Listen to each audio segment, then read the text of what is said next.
All right. Hello, everyone. My name is Austin Nader. I'm one of the doctoral interns here at the Texas State's Counseling Center. So today we'll be talking about loneliness and coping with it. Second. There we go. All right. So just kind of giving a quick little overview about what we're going to be talking about today. So first, we're going to walk through some definitions of loneliness, kind of defining what it is, some other kind of identifications of loneliness, social isolation, aspects of that. We'll talk a little bit about kind of the negative health effects of loneliness, as well as some of the psychological effects of loneliness. We'll also talk about how loneliness works, how it kind of perpetuates itself in a cycle, and how it can cause issues for an individual. And then we'll talk about how to cope with loneliness. And then lastly, I'll provide y'all some on-campus and off-campus resources for dealing with and managing loneliness.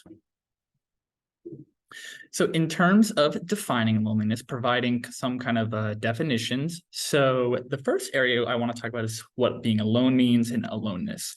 So being alone is a voluntary or desired choice by an individual.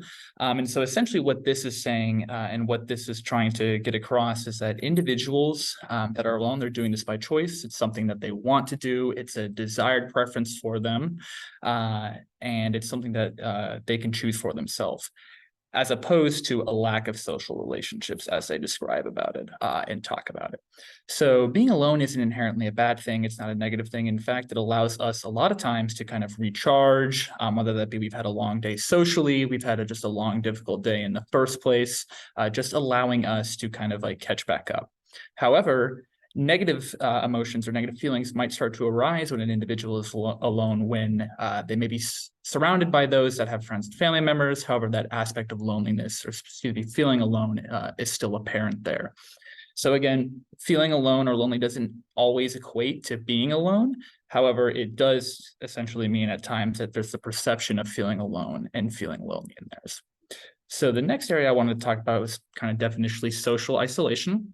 So what this means is an individual that either has few social connections or lacks meaningful relationships within their life. So some people may have a host of different friendships. However, they may not be meaningful relationships, resulting in that kind of perceived feeling of loneliness, feeling alone, or they might truly just have, in terms of numbers, have a small amount of social connections. Therefore, the opportunity to have meaningful relationships is not readily apparent or not readily open.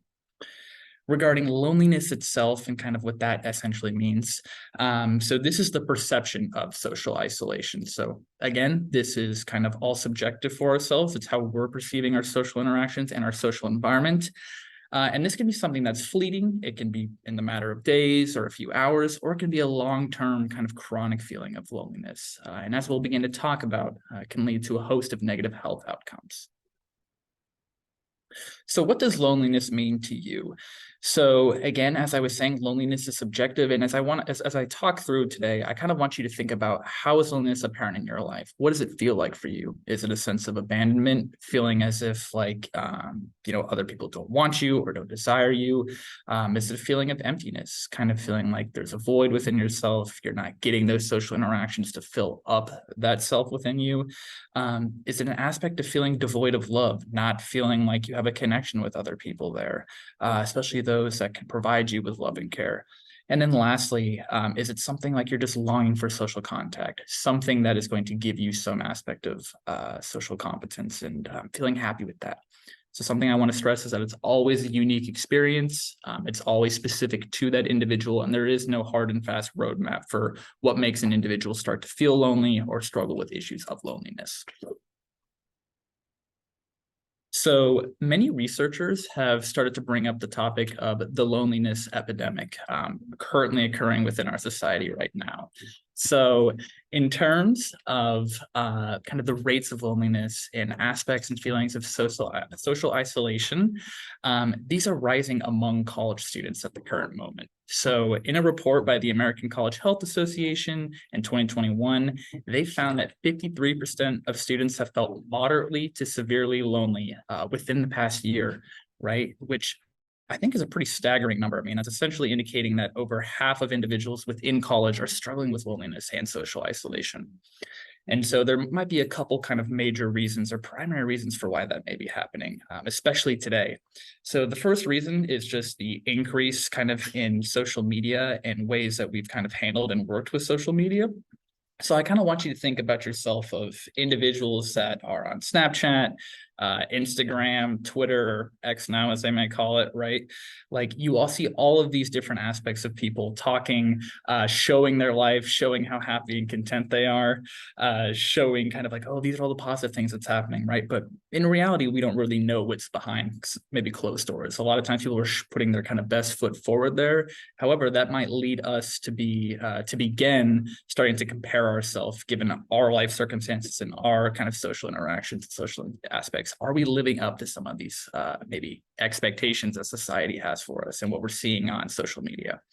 Another aspect of that has really kind of come out is obviously the COVID-19 pandemic, right? I mean, for a 2-year period, we were basically completely isolated from each other. We had to wear masks around each other. We weren't allowed to really be within physical contact. In fact, there was a lot of kind of negative both health and social reactions when we were around when being around other individuals. And so it's kind of in a sense made it difficult for us to relate to people again, right? Especially within the in-person part, right? Since everything was so much over Zoom, it's like we came back in person and it's like, okay, how do I handle this? How do I do all this, right? And so those are two of the big kind of reasons why loneliness has really skyrocketed recently. So the effects of loneliness, what are some of those negative effects? So one is the increased risk for depression.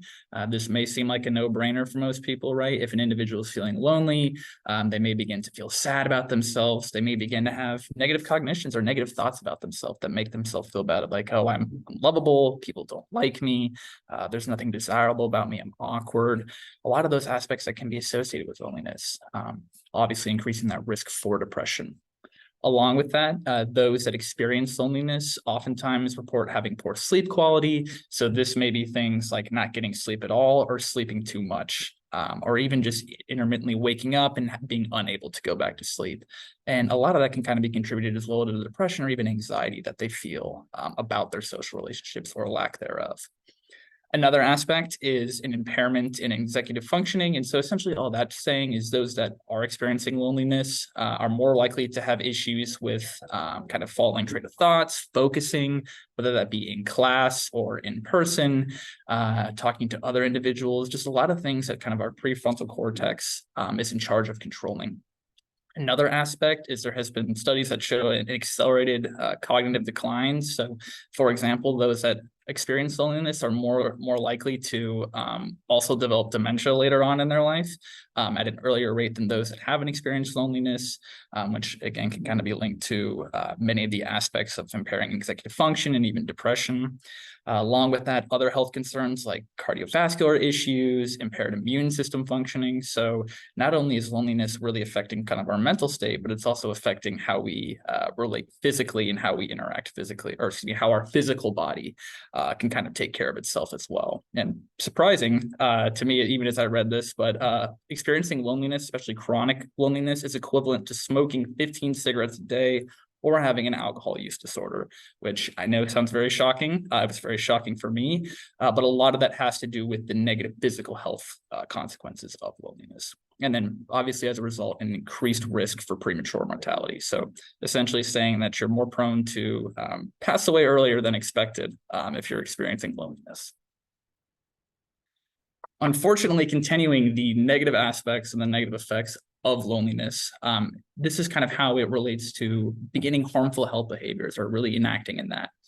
So first off, those that experience loneliness are uniquely susceptible to alcohol problems. So many times this is a way of coping for individuals that are experiencing stress or distress of any form. They may begin utilizing drugs as a way to cope.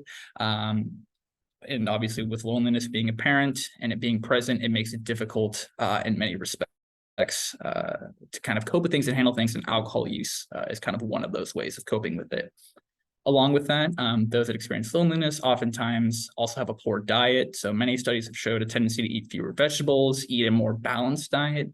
And a lot of that too comes with, I mean, think about when you've had a hard day, right? Like sometimes you just want to treat yourself with something, right? Well, if you're consistently having a bad day or a hard day, right, then it's harder then you're going to consistently be treating yourself in many respects, making it hard to kind of maintain a healthy diet in many respects. So along with that, those that experience loneliness are more likely to smoke cigarettes and be overweight. Again, this is kind of just a way of coping, finding unhealthy ways to cope with their current situation. And then given that an individual has a poor diet, they're more prone to be overweight as well. And then again, along with that, less likely to be engaging in physical activity, resulting in kind of even that more tendency to be overweight or even engage in harmful health behaviors. So who is at risk? Obviously, anyone can experience loneliness. This isn't subject to like any particular culture, individual type of person. However, there are some people who are more likely to be at risk for loneliness. So first is those that have a mental health disorder, especially those like depression and anxiety. Those who experience depression and anxiety are oftentimes already having kind of negative cognitions and negative thoughts about themselves in many ways.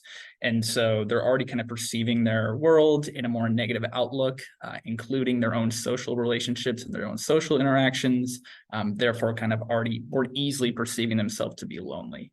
Along with that, those that hold a marginalized identity, and this can be for several reasons, one just being that oftentimes those that hold marginalized identities are typically, smaller minority groups where just the sheer amount of people who have similar experiences or hold similar identities is less, but also the fact that within society, these marginalized identities are often met with stigma and discrimination, making it hard for them to even want to interact or feel accepted within society in the first place.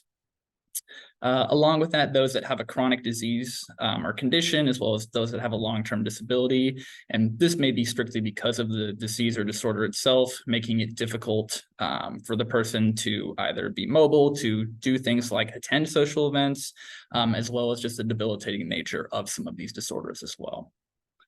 This one seems pretty obvious, but being unpartnered or living alone, if that is you, you're more likely to experience loneliness, right? Not being around people that maybe hold significant value to you in your life, as well as those that are victims of abuse or violence, and have experienced kind of like a sheer long-term amount of that.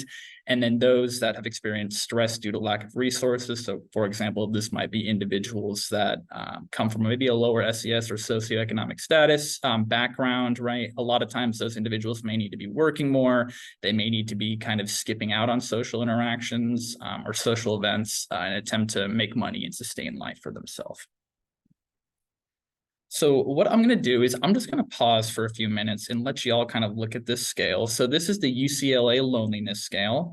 And this is kind of to just assess like, how are you experiencing this in your life? Is this something that's prevalent in your life? And this can be something you can just write down on a piece of paper, on your phone, or whatever, just in terms of kind of like checking in of like, is this something that I'm struggling with? So I'll give us about 2 to 3 minutes to kind of look over this and experience it.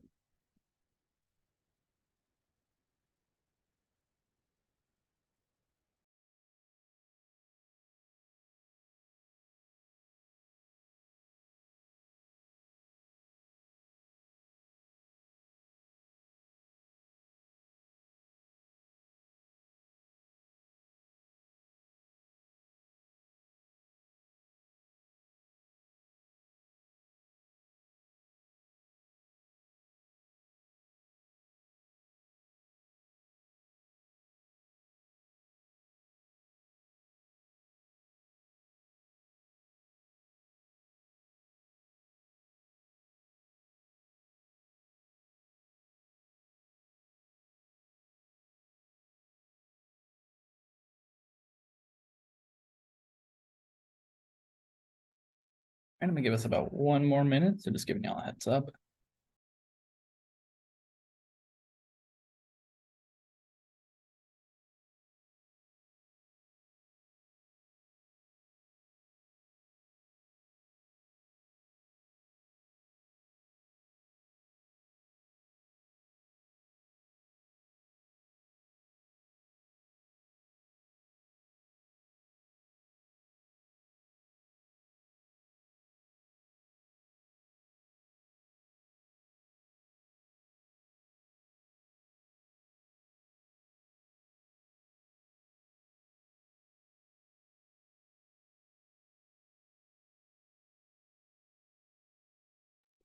All right, y'all, I'm gonna go on and continue. So kind of the purpose of this and looking at this slide, looking at this scale was to just help us kind of get in the right mindset of like, is this something that's happening to me? Is this apparent to me? As I begin to talk about like how loneliness manifests itself, how we can kind of like conceptualize and think about it, and then ways that we can kind of combat that within our own life.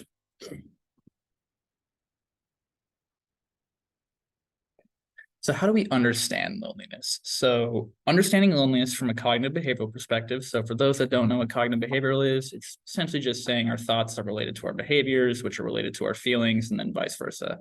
As you can see, I have on the side of my screen, the cognitive triangle there, which I'll go over and explain once I kind of run through this to help you all understand this a little bit better.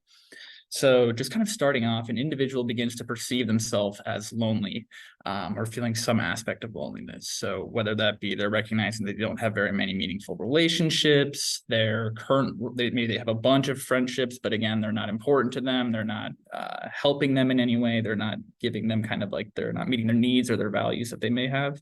And so what begins to happen is there at the same time this simultaneous motivation to both connect with others as well as be hyper vigilant of social threats. So what this is saying is that an individual is going to start being like, oh, I want to have more relationships. I want to have more meaningful relationships. I want to know more people. However, because we've begun to view ourselves as lonely, a lot of times with loneliness, we begin to have maybe negative thoughts about ourselves of like, oh, people don't like me. People don't want to get to know me. I'm too awkward. I'm too strange to know things about them. And so we'll begin to be kind of hyper vigilant of some of these threats within our own communities and within our own interactions. And so what we begin to look for are both attentional, confirmatory, and memory biases. So essentially what that's saying is you may look in your day-to-day life and your day-to-day interactions regarding how some of these events may be prevalent to you. So maybe let's say you had 10 good positive interactions where you felt like, oh, I feel like attached to people, I feel like a good community. And then you have one instance where you felt like, oh, like that really was not, I feel really unheard and I feel kind of alone as an aspect of that. We have a tendency to kind of confirm right there. It's like, oh, look, see how strange, see how weird I am, see how awkward I can be. This is why I'm lonely, right? Even though there was a bunch of other examples where things were going positively for you, we kind of gravitate and stick to one of those negative examples. So again, looking at some of those biases. And along with that, we can look to like events in the past and even kind of change them or view them from a different perspective of like, oh, well, maybe if I was different, it would have gone like this. Or maybe if I had a better understanding or a better background in this, could have gotten easier. So what that then leads to is negative expectations of social interactions. So we're going to be going to go into social interactions or times that we meet and talk to other people thinking that, oh, it's not going to go well because I'm awkward or I'm weird. Like it's just going to be a really crappy time to go through it. As a result, we begin to withdraw ourselves and have negative emotions as a result. So kind of moving this over to the cognitive triangle, essentially what this is saying is we may again start to have thoughts that, oh, something happens where maybe it was, you walk into class and everyone else is talking and you're not talking, right?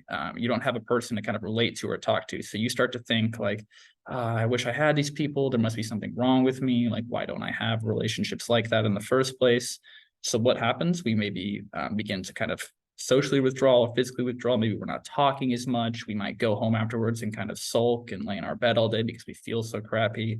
And then the feelings come on of like sadness, loneliness, depression, and this cycle kind of repeats itself here. And so that's how loneliness can kind of like manifest within ourselves and then create this cycle within our life. Again, this is all kind of about the perceptions that we have going into this. So that's kind of like where our thoughts come into play with that. So now that we kind of have that in line, how do we begin kind of challenging these? Well, the first thing we can do is begin being aware of cognitive distortions. So a cognitive distortion is just an irrational thought that can influence your emotions. Every person experiences cognitive distortions. It doesn't matter how well adjusted you are, how mentally healthy you are. These are things that occur no matter what.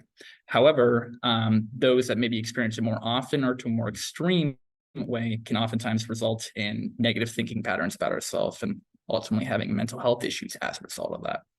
So what I'm going to do now is just go through some of the cognitive distortions, talk about them so that y'all can be aware of them within your own life and within your own social interactions, so that you're able to kind of like begin recognizing these and seeing these for what it is. So the first one is just magnification and minimization. So all that's saying is that you're either exaggerating or minimizing the importance of events. So one might believe that their own achievements are unimportant or that their mistakes are excessively important. And the subsect of that can be catastrophizing, which is just seeing only the worst possible outcome of a situation. So really, we just begin to kind of put all of our, we might have one problem in our life, but that's, the one thing we're going to focus on, and we're going to minimize all the other positive aspects. Along with catastrophizing, we're also only going to be seeing the worst possible outcome of a situation. So thinking even before we head into a class or a social interaction that like, oh, no one's going to like me here. There's no reason for anybody to like me, when in reality, there's no kind of actual evidence for that going into it. We're just catastrophizing. The next one is overgeneralization. So this is just making broad interpretations from a single or a few events. So for example, I felt awkward today during class, therefore I'm always such an awkward person. Obviously that, can't be the case, as there has to be times you're not being awkward. I mean, you got to sleep at some point, right? So it's really hard to be awkward when you are sleeping. But in general, along with that, we also tend to kind of attribute more so the negative aspects of our lives and ourselves to us as a personality trait, as opposed to really all the positive things. Like, for example, it could be like, oh, I've had a lot of really good social interactions recently. I must be someone that a lot of people like, right? Oftentimes we're not having those thoughts.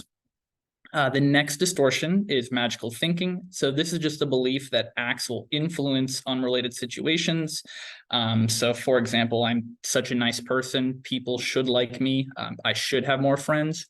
Obviously, there is nothing in the world that is saying that just because you act a certain way, you should have certain outcomes. As I can imagine, y'all can think about all the people in your life who are not the greatest of people, but somehow find a way to have a lot of social relationships and a lot of meaningful relationships. Obviously kind of disproving that in the first place. So there really is no hard and fast rule book again. The next distortion is just personalization. So the belief that one is responsible for events outside of their own control. So for example, my mom is always upset. She would be fine if I did more to help her. That's just an example there of like, again, you trying to think of what can I do in my life to make this differently. So in the instance of like loneliness, like, oh, like no one is talking to me, maybe I should change myself or be different in some way, right? Like there's nothing that is saying that this needs to be happening or needs to be occurring in one's life.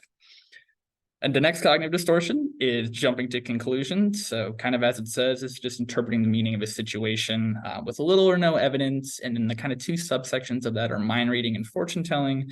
So mind reading is just interpreting the thoughts and beliefs of others without adequate evidence. So she would not go on a date with me. She probably thinks I'm ugly, right? There's nothing is saying that, right? That's just kind of maybe even your own insecurities telling you that that's the truth, when in reality, this individual never expressed that, nor has anyone else in the past. Fortune telling, this is the expectation that a situation will turn out badly without adequate evidence. Again, just kind of basing things off of one event or one fact, and making, just assuming that something like that is going to happen in the future. Starting off kind of with like these last four cognitive distortions, the last one just being emotional reasoning.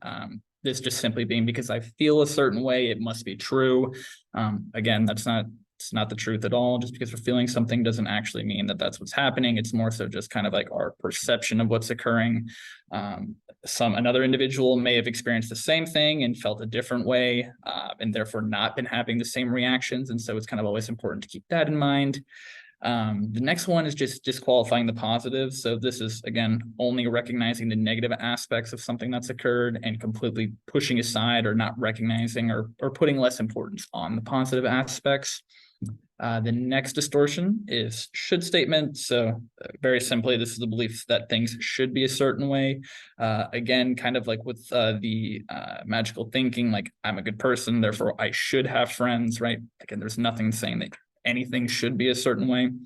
And then lastly, is just all or nothing thinking, right? So more or less thinking in absolutes, such as I'm always awkward, I'm always weird, I'm always lonely, nobody will ever like me. So I know this was kind of a lot of information all at once. Really, what I kind of want you to get out of this is more so to just be aware of some of like the distortions that you may have going on in your life, and to kind of begin to think about them in a different layer, and to begin to challenge these thoughts.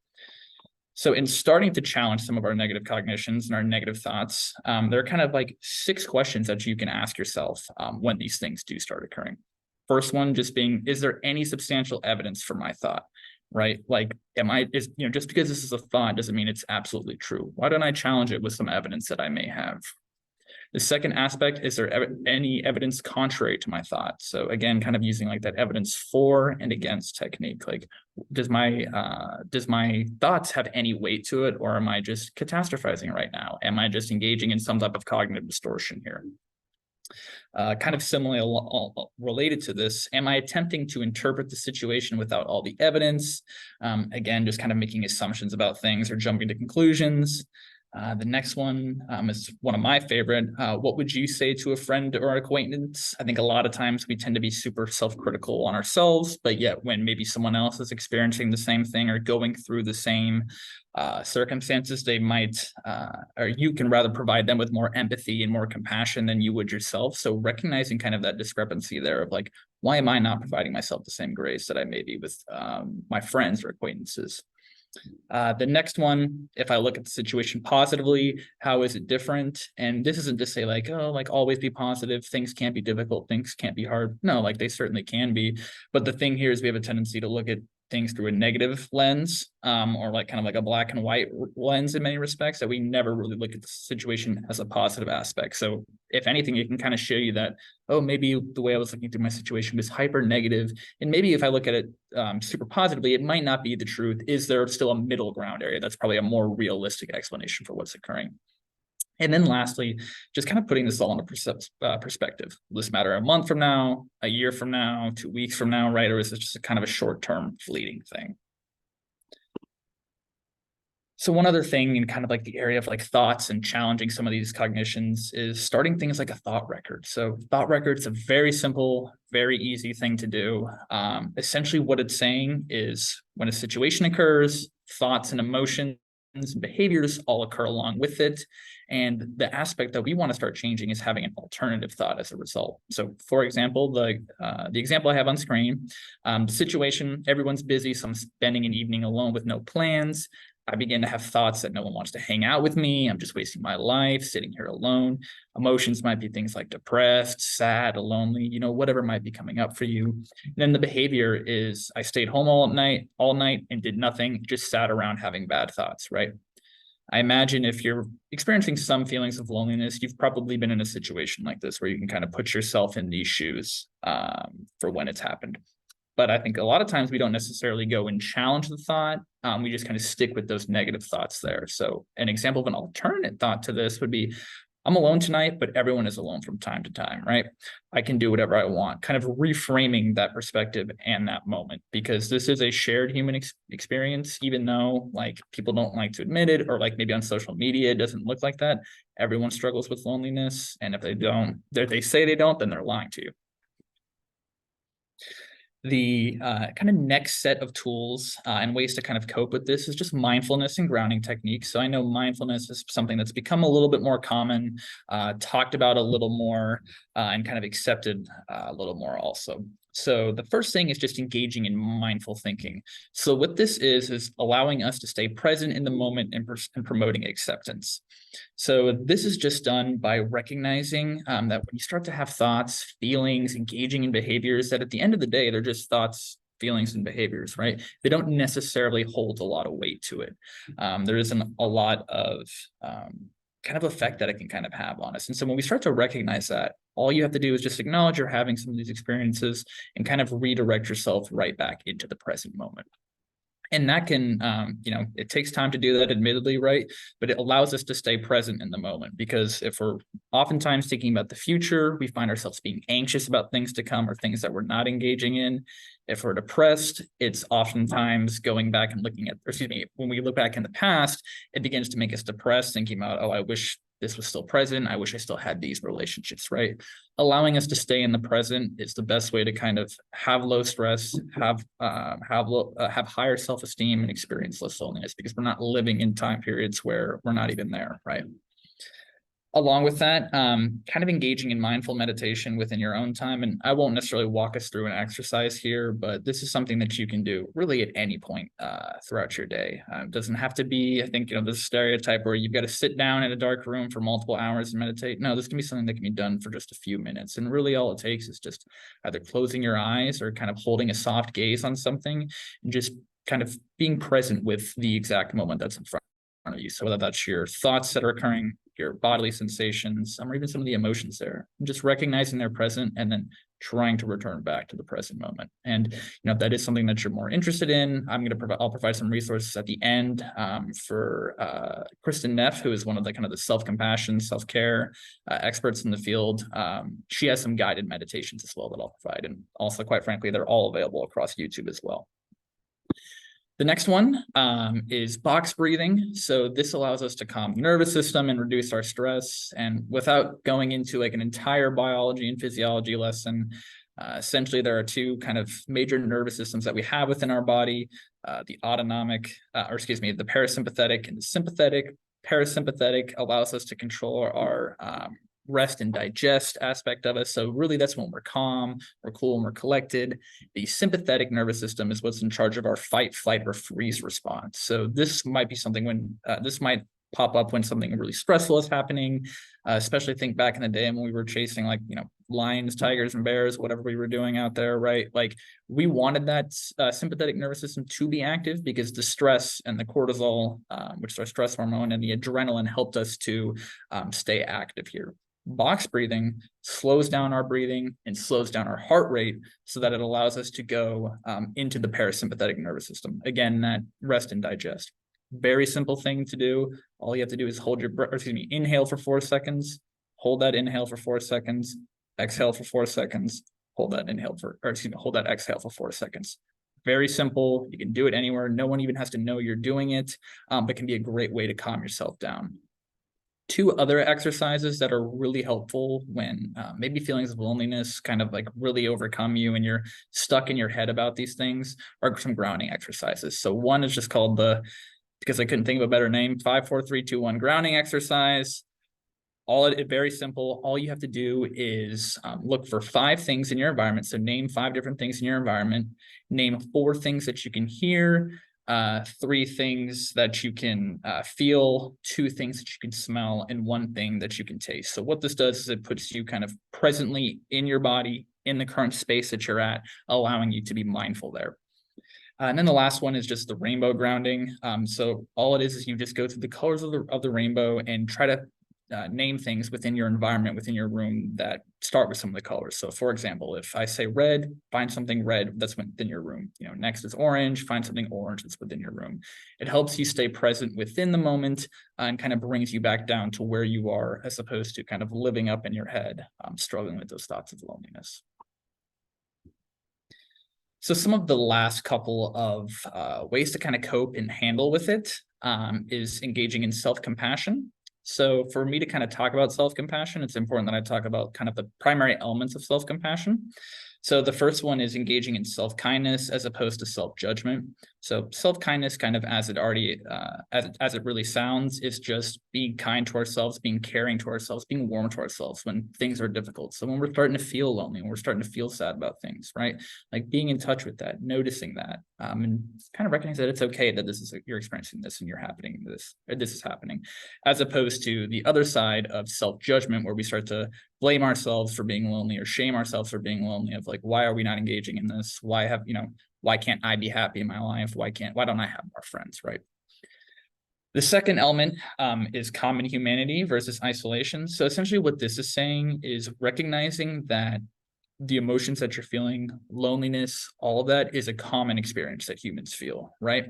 I think a lot of times we begin to think that, oh, no one understands what I'm experiencing. No one knows what's going on. I'm the only person in the world that's feeling like this, which ultimately is going to make you feel more lonely at the end of the day, right? If you're thinking that no one else can go through this or endure it. Common humanity on the other end allows us to recognize what's occurring, what's happening, and that this is a shared experience for many people. And then lastly, kind of like what I've already talked about, just mindfulness as compared to over-identification. So all this is saying is just being present and being aware in your moments and not latching on to certain thoughts. So again, with the over-identification, that has a lot to do with kind of cognitive distortion. So maybe you start to think that I'm a bad person or I'm, awkward or whatever. You're not making that your entire reality about yourself, right? You're just acknowledging that it's a thought, that it's present, and that's all it is. So one kind of thing that I wanted to talk about too is just that loneliness is negatively associated with the elements of self-compassion. So that's meaning that, the lonelier you are, the less likely these three elements are occurring in your life, and then positively with its counterparts. So the more lonely you are, the more likely you are to be not engaging in certain things that are considered self-compassionate. And how do we practice self-compassion, right? Like, what might that look like in your life? So this is just really just engaging in routine self-care for yourself. I know a lot of times people can think that engaging in self-care or putting ourselves first or prioritizing ourselves is selfish, but really that is not the truth. Self-compassion, self-care, just kind of even definitionally is just saying that you're loving yourself and taking care of yourself the same way that you would another individual. Someone that is being selfish is more so taking care of themselves at the expense of another person. So you're harming another person as a result of that. So kind of the first way of like even engaging in routine self-care is just engaging in your values, things that are important for you, things that matter to you in the first place. A lot of times too, we, especially with loneliness, if we have friendships within our life that are with individuals who they don't maybe meet our needs, or they don't hold the same values as us, right? That can certainly make us feel lonely and alone. And it doesn't matter how many of those friends you have, right? Because they're not kind of scratching that itch, so to speak. Knowing our values and recognizing what our values are allows us to prioritize what's most important to us and make meaning of that.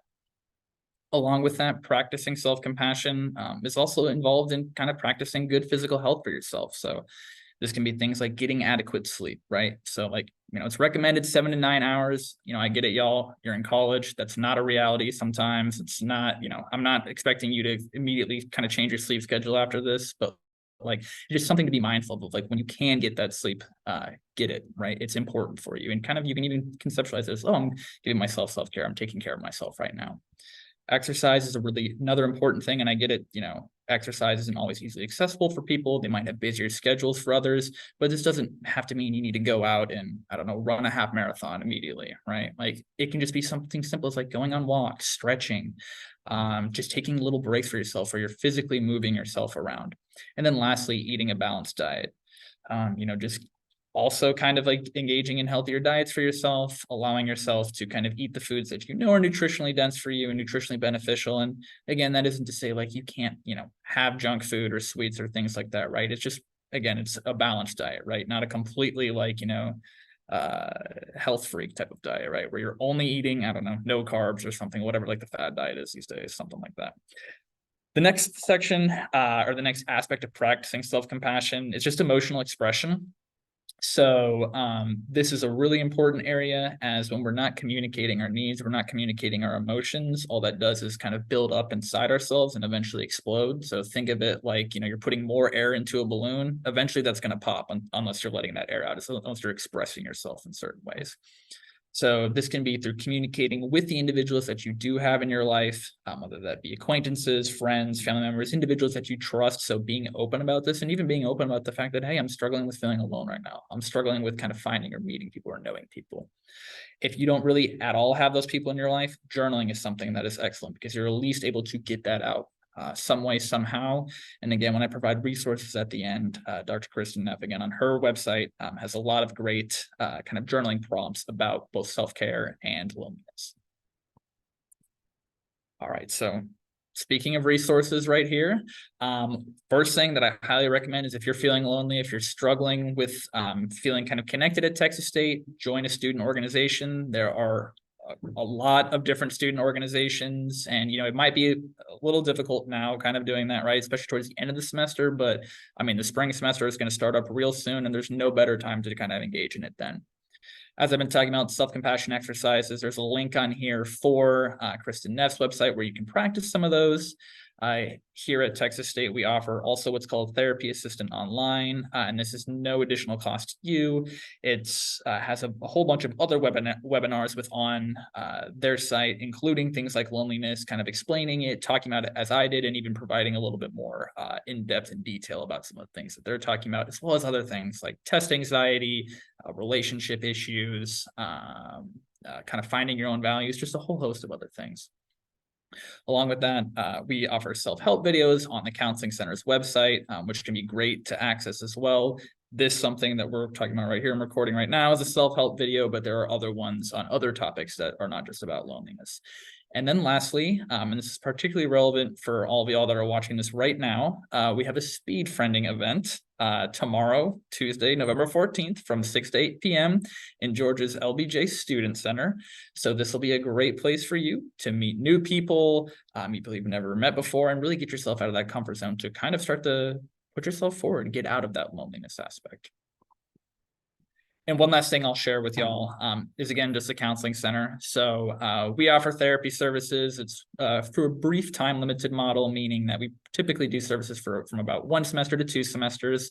Services are bi-weekly. We offer initial consultations where we can kind of see if you kind of fit the scope of practice here at the counseling center. And if not, that's okay too. We will connect you with resources out in the community as well as on campus that you can access to better your mental health. We also offer walk-ins if you're in a moment of crisis, and we offer group therapy. In particularly relevant to this presentation, 2 groups that we'll have next semester is building social confidence and the self-compassion group. So if either of those things are something that y'all struggle with, perfect time to kind of get involved with that and join that. Really, all you need to do is just contact the counseling center, and then we'll hook you up with that for next semester. So any questions at all?